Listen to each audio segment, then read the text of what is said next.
Tom Torero podcast 33, Yakshimash once again. We're in Poland. This is my final day in Poland. Tomorrow I go back to London, touch down for a little bit, clean my pants, have a cup of tea, and then I go to Kazakhstan.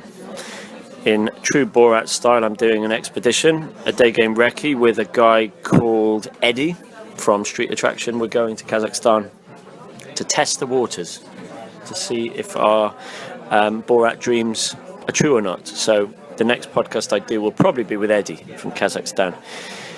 But anyway, today, once again in Poland, I'm not alone. I'm with another fellow nomadic day gamer who lives on the road, who's quite recently not quit his job, but mobilized his life. He's a year into day game with very, very good success. And his name is Ian. All right, Ian? Hello. Hi mate, cheers for coming on. I'm liking these guests. It's much less lonely than me sitting in my pants in a Soviet apartment, you know, crying into my microphone. This is nice. And I've had some comments where they say they like not just the sound of my voice, but the sound of somebody else. So I'm going to talk to Ian today about two things. Obviously his day game journey. He's a year in, as I said. What he did before day game, why he got into day game, how it's gone in the last year, the successes. We're going to try and pull a theme out of this. It's nice to have a theme. So we'll come on to that. And the second thing, which a portion of you guys will be interested in, is his travel and how he's mobilized his work, how he's got an online thing going as well, where he lives, how he day games, countries he's been to, and the abundance he's got, why we're sitting here in Poland. So that's what we'll talk about. The theme for today, knitting it all together, I do like to knit it all together, is fake it till you make it. Now immediately when you say to someone, fake it till you make it, you get a negative reaction. People think of Catch Me If You Can, probably Leonardo DiCaprio. It's the heist. The natural game guys or the be yourself guys would they would gasp at this, saying, well yeah, that's the problem with pickup. It's just a load of clowns using tricks, magic tricks, to pretend they've got value. So game is a mask, and that's why it's often criticised. It's not the real you. You just need to be yourself. I'm not going to rant on natural game. I've ranted many times, but you get the idea.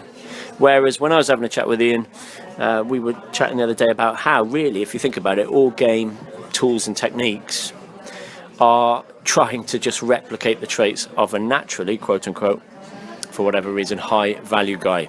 So think of a film star, or that jock from school, someone who got positive reference early, somebody with massive abundance. Imagine you're Robbie Williams, yeah? Or back in the day before he got married. You're Robbie Williams, you've got that cockiness, laddishness, self-assured, swagger, his smirk. Watch Robbie Williams being interviewed, I'll link it below. Back in the day, phenomenal. Watch his eye mesmer trying to kiss close this TV reporter. Cockiness. So, does Robbie Williams need to learn any tactics? No. But look at how he's behaving. So then go back to all my street hustle stuff and think, okay, that's what we're trying to do. So when I got into it, or Ian got into game, or anybody else got into game, it's kind of like the placebo effect. You say to yourself, okay, it's a self-fulfilling prophecy. If I think I am, I am. So if I think I'm too short, and that's a problem, it's going to be a problem. If I lack confidence, well, I can either wallow in that fact, or I can put on a bit of swagger and try my best. I can walk tall. I can practice my eye contact. I can practice my smile. I can change my fashion. I can learn some stories. I can learn some escalation routines. And then what do you know? You come full circle, and hopefully, like Ian is today, what a man of swagger. It's basically like sitting with Robbie Williams. That's how electric this atmosphere is. But no, that's jokes aside. Ian, if this is what you can achieve in a year, in, like, you just got to project 10 years ahead, and then, you know, that is ridiculous swagger and self-confidence.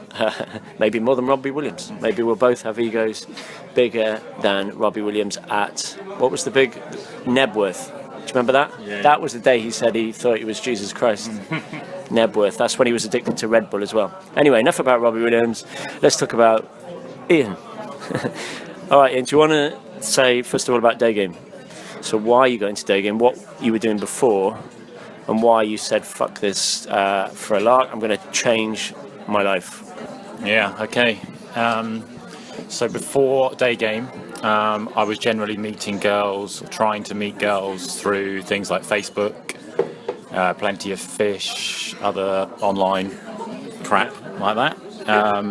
I was working very hard. I was running 2 businesses. That was my main focus in life. I just channeled pretty much all my energy into just work, like 14 hours a day. Steady girlfriend? There was one, for 3.5 years. Yeah. Which before that, going back to, must have been sort of 2008, late 2008 maybe, I read the game. Yeah. So I'd become aware of kind of the pickup community, but I hadn't. Can we say your age? Or, as David Brent would say, bracket it, Brent is in his 30s. Yeah, I'm 35. Yeah. All right, so 2008. Yeah, so 2008, read the game, was very interested in it, but didn't really do anything, didn't try and apply any of it. But that opened my eyes to what was out there, but it would be a long time to come before I did anything about it. 2009, towards the end of that year, I met a girl through Facebook, stayed in a relationship for 3.5 years, and was working very hard all through that. We split up, must have been sort of summer 2013. Yeah. And then I focused even more just on work. So yeah, like 14 hours a day, 7 days a week. All my thoughts were consumed by it.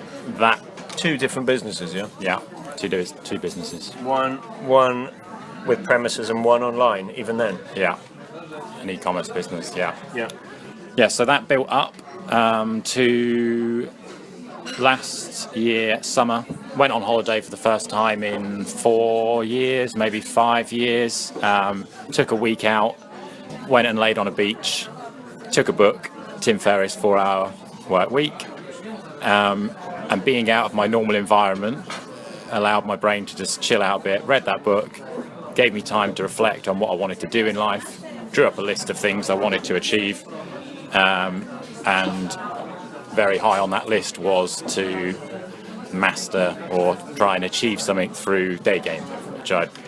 So you knew of day game as this London thing going on, or British thing, New York thing going on, and then you jumped in. Yes, I think it must have been the start of 2014. I saw some YouTube videos online, which made me aware of day game. So yeah, it's summer, July 2014, decided to change everything in my life, came back from that holiday, set about changing my businesses so they'd function without me, which was a complete huge change for me because I was always a control freak. I hated delegating any powers, but I'd made my mind up, so that was that. Signed up to do a boot camp in London in September. And then by the end of October, I left my hometown, left the country, and set about travelling and day gaming. Wow, so that's, a year anniversary. Happy anniversary here, as he toasts with his wine glass. Only a year, Jesus, only a year. And we weren't estimating, it's 7 girls from day game this year. And how many countries did we say? 9 countries. That's not bad, is it, really? I think I did a poll a while back on a day game site, and I asked guys who had been in it for a year what their average was, because I was curious. And the average was 1 or 2 girls in the first year. Now, obviously, it depends on your background, depends on your starting point, depends on your age, depends on your location. But, 1 or 2. Mastering cold approach, as I say, 6 months for the, fake it till you make it skills, 12 months for competency, which is kind of a bit reliable, 2 years for satisfaction, and then kind of saying, okay, fuck it, day game's done. So that's in a year. Very, very impressive. And it started in Australia. Not only did you like the country, but you had day game success in Australia. Yeah. And was that the first time you got a whiff of the Robbie Williams kind of, this is different from where I was in the south of England? Yeah. So I arrived in Australia at the start of this year, and I went at it pretty hard with day game. I was out pretty much every day, did a lot of approaches. That was when I really started to see some progression. And by the end of my time out there, I was out there for nearly 3 months. The final sort of week or two was when it really felt like things had clicked into place. And in a way, I was sad to leave. Was that an abundance of phone numbers and then dates and then a regular or two regular girls? Yeah, so there was 2 regular girls at that point, and I think for my last 10 days in Sydney, I had at least 1 date a day, some days more than 1. So it was just everything had snowballed, and the work that I put in there had started to pay dividends. So how does that feeling of abundance iron out all these little kinks, in a day gamer? The voice, the eyes, the walk, the texting, the way you are on a date. How does simply having phone numbers in your phone, a date a week, and a couple of girls, so regular sex life, how does that then change you into thinking, wow, what behaviours changed in you? I think the biggest thing would be the lack of having to think. So before, I would be, when I first got into it, I'd be thinking when I'm walking into approach, I'd be thinking about everything. I'd be very inside my head, thinking what might be the right thing to say, what not to say. If I get a phone number, what to text, what not to text. All this time just thinking. And then gradually when success started to creep in, confidence built and less thought was required, to the point where no thought is kind of required. It just becomes internal. Yeah, if you see what I agree with in terms of the pickup communities being, the training wheels, just the scaffolding. And obviously when you built the building, you take the scaffolding off. You don't leave the scaffolding on. So nobody says that all these street hustle things and day game things are to be kept. It would be highly weird if you kept them. Like if you had to think about every text, or if you had to do this keynote ladder on every date. After a year or two, that's weird. So the pattern in psychology, they say, is the unconscious incompetency, i.e. your life before game, anybody's life before game. You have no idea. And you don't know you have no idea because you've not tried it. Then you get into the awful stage of the first 6 months, which is this conscious incompetency. And that's the asking your friends, what does this text mean? Can you help me out with the date escalation? I mean, what did she mean? All that stuff. Kind of sensing that you're not really there. Then you get into the conscious competency, which perhaps we're all still in. I'm consciously competent of what I'm doing. And then the blissful moments of Robbie Williams is the unconscious competency. As we always often say, if you took time out, or, you had a girlfriend for years and years, you might slide. And I wonder how Robbie Williams is now with his wife. It'd be interesting to see how have his behaviours changed, how's his cockiness, his cheekiness. I don't know, but you can change for the better, and that's fine. No more cold approach for Robbie. Fine, good on him. Like Frank Sinatra, a man of swagger, got married many times and was very happily married until the end of his life. So once again, I'm not against marriage, but he had a great life in Vegas with the Rat Pack, so good on Frank. Anyway, let's bring it back to point number 2. So that day game success was linked with the travel. So what happened then with the travel? From October, then Australia, what were the next countries? What were the next successes? Yeah, so I came back to England in April. Spent a few weeks, maybe a month back there, and then set about travelling around Europe at the start of May. And it was interesting. It was like going back. The confidence that I had in Australia had slipped, and I was travelling for sort of 1 week in one country, another week in another, and then maybe 2 weeks in another. And for the first 4 or 5 weeks of being back in Europe, I just kept thinking, I should go back to Australia. I was looking at flights on Skyscanner. How much would it be to go back to Australia? Because that was where I'd achieved, some success, and my confidence was higher. And then coming back to Europe, it was It's like not going back to square one, but going back and having to build back up again from the bottom, and only spending a week here and a week there. It just didn't work. It was very hard trying to rush things through. Kind of made me a bit needy because trying to rush girls out on dates, etc., rather than just. Could you say some of the countries you went to before you settled on dear Poland? Yeah, so first country this summer was Belgium. Went to Antwerp, which was really nice. It was good for day game, and I think if I'd stayed there for longer, I would have had some good success.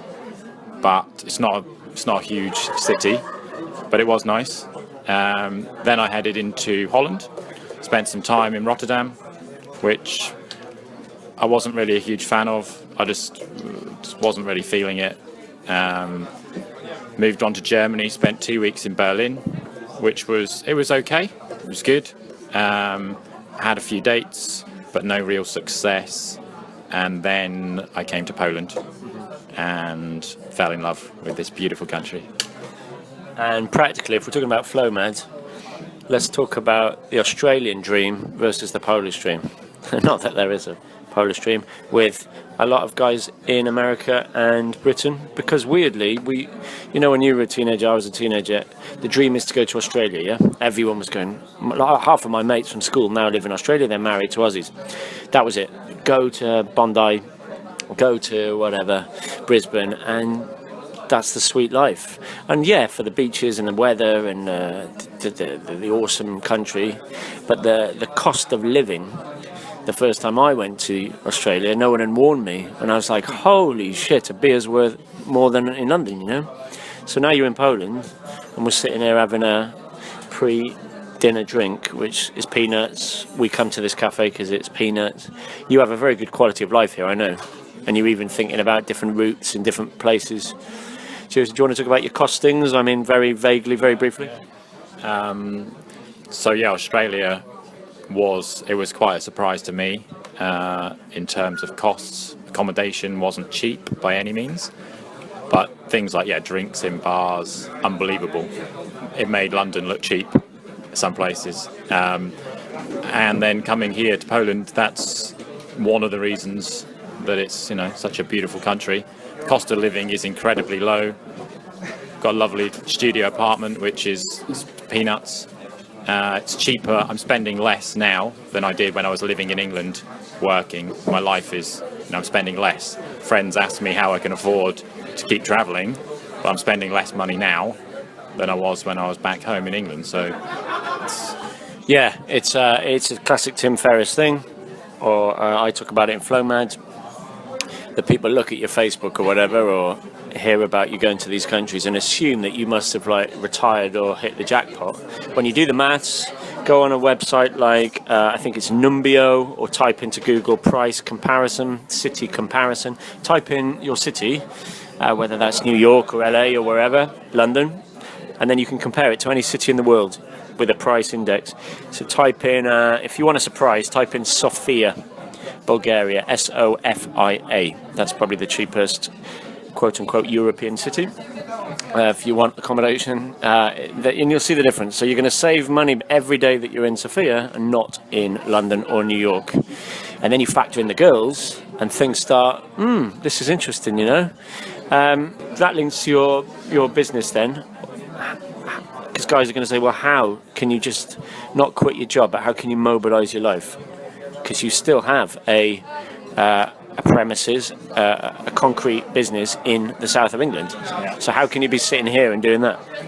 Okay, so I've got two businesses. The e-commerce business, I used to have staff when I was there running it myself, but then I looked at lots of options to be able to leave and for it to function without me physically being there. And in the end, I went down the route of finding a fulfillment company. They hold all the stock, process the orders, deal with the customer care, and just charge a flat rate per parcel that goes out, which is more costly than taking on staff, but has much less headaches. If I had a manager and they went sick and I was in Australia, I could be screwed if a couple of people quit while I was away. I could be screwed. So a fulfillment company, it costs a little bit more, but is a lot easier. Takes away all the headaches. So it allows me to just oversee things, which I can just do from my laptop anywhere.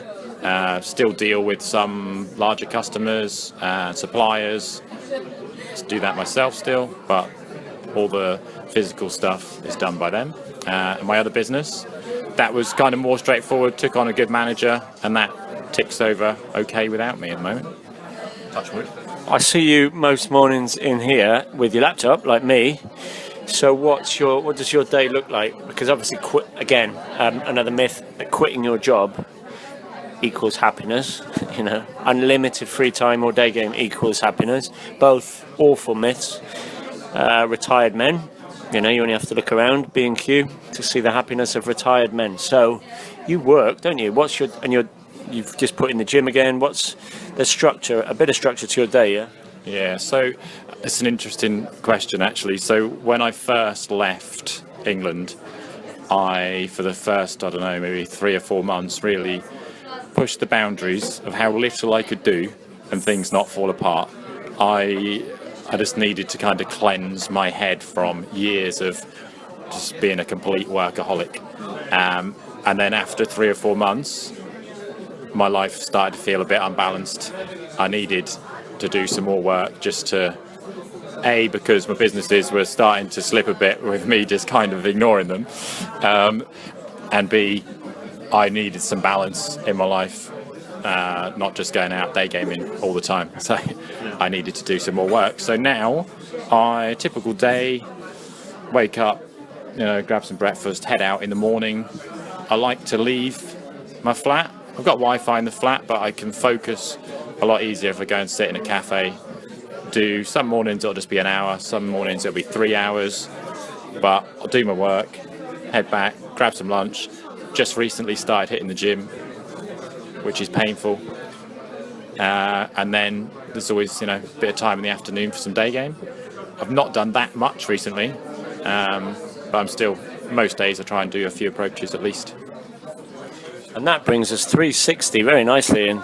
Ian's a born newscaster or continuity man. Those people that link the programs very smoothly, and you've linked it back to abundance.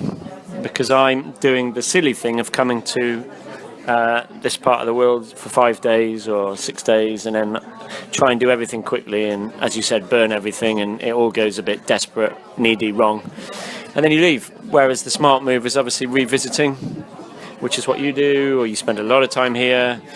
And you've built up, how many did you say here? 3 or 4? Seeing 4 girls at the moment here, yeah. I slept with and dating a couple of others, which, yeah. All right, so you're highly qualified to answer this $1 million question, all right? Which is back to the fake it till you make it. In night game, there's many magic tricks that you can pull because it's the night time. And you're a big fan of clubs. You're off to a club tonight. So you'll see this in action as you walk into the club. You know it well. The red rope outside the club for faked VIP. The club are faking it because they're saying that the club is full or sold out. You walk into the venue, it's half empty, or is it the In-Betweeners? Watch the first In-Betweeners movie. They walk into a bar in Magaluf or something and it's completely deserted. And the bouncers just said, yeah, mate, it's full of pussy. So you got those tricks going on. And the PUAs in the venue are also kind of often faking value. You might know these old tricks as you walk into the venue, you wave at random people or you high-five the bouncers, you make friends with the bouncers.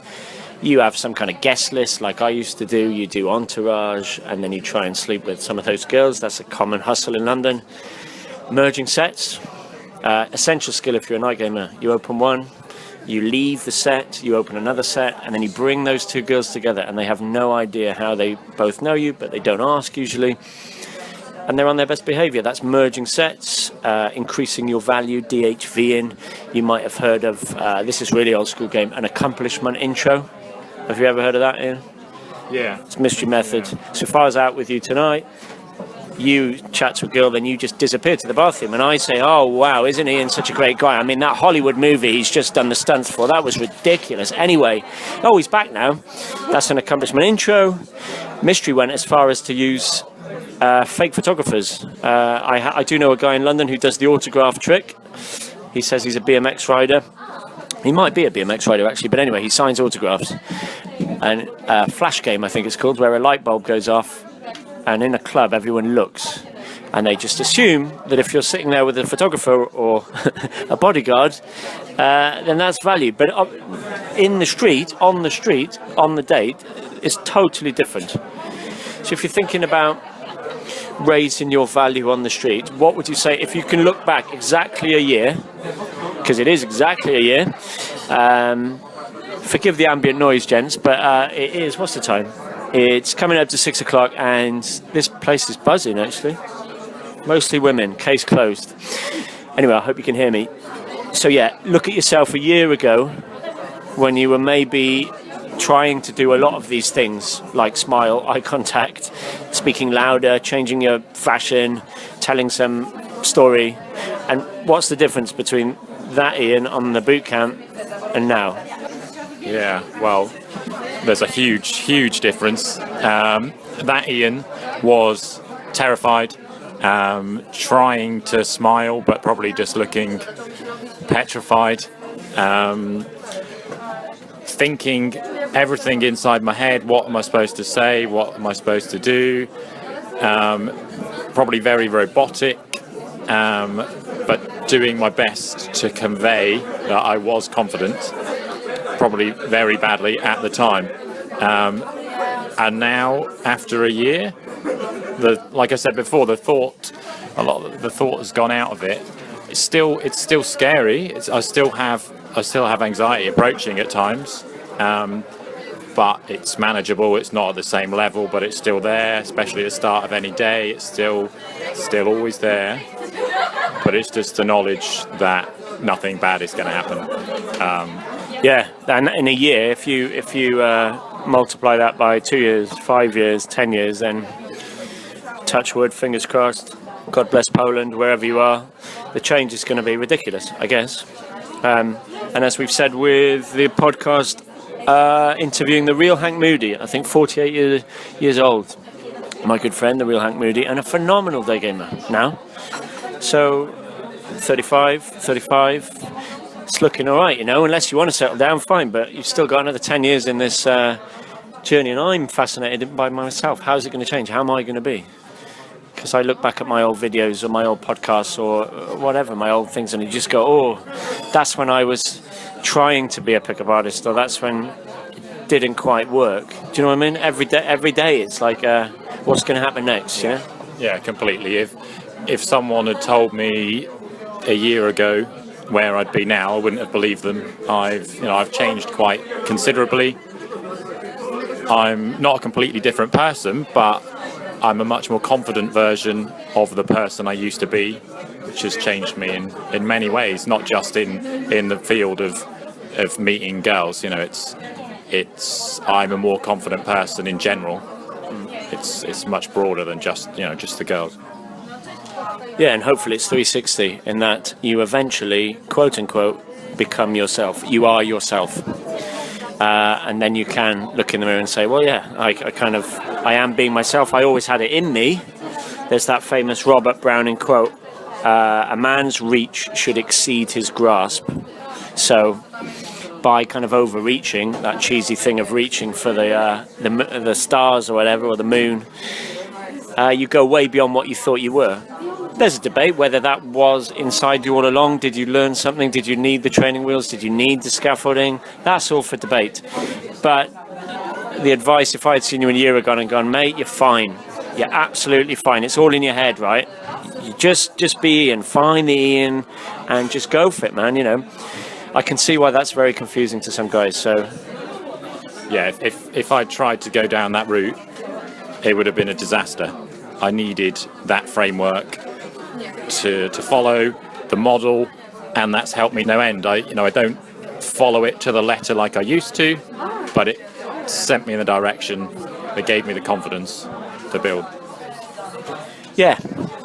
I think people mistake it as you have to follow the model. You have to follow the model. No, it's see it as training wheels. And we're coming up to our half an hour designated time. That's all we can give you. Any more and we have to charge. That's what our lawyers have said. But to finish, I am going to give away something cool based on an email I got after... Why did he email me? Oh yeah, after one of my World Tour videos when I showed how I was in a VIP lounge. I think that was in Johannesburg. And a guy said, how'd you do that then? What's the hustle? Well, you can read Catch Me If You Can, or you can watch the movie. I got this hustle from Las Vegas, and it does work. But you need some day game skill. As Ian said, it needs to be the same thing. So VIP lounges in airports are fantastic because you can sleep, have a shower, have free tea and coffee and food. But you usually have to pay to get in or have some kind of card. But most of these airlines have this deal where a card holder, a first class ticket holder, can sign in a guest. So what you need is the skill of blagging, winging it, or just confidence. So linger outside the airport lounge, not in view of the reception desk, and just wait for a single male. That's right, we're going to do some gay game. Don't do a family, don't do a group, don't do a woman, I'd suggest, because she'll think you're hitting on her. I go for guys that look, they're relaxed, they're quite happy, they got time to kill. Just as he's going in, stop him, day game stop, and be very polite. And don't need to lie, you just need to say, look, I've got a long stopover, which I had, I'm quite tired, I need some Wi-Fi, I need to charge my laptop, and I'd love a cup of coffee. Do you mind if you just sign me in as a guest? And 9 times out of 10, they've said yes. You can try the same hustle with an upgrade, do that when you're checking in, and if you're in a Las Vegas hotel, in a casino, you can try the room upgrade. I think you need to Google $10 upgrade trick. I haven't got time to say what it is, but it works a treat. You can get a room upgrade. It's very easy. Dave Diggler and I did it. And then John Matrix was so mad that he hadn't asked for it. He went back downstairs, got it, upgraded his room. Worked 3 out of 3. And on that bombshell, and the words of Jeremy Clarkson, we shall say for this podcast 33, cheers Ian. I'll see you probably here, I guess, in a month or so, or whenever. See you soon. Thanks for doing this. Yes, thank you. And I'll speak to you guys from Kazakhstan. It's very nice. Goodbye.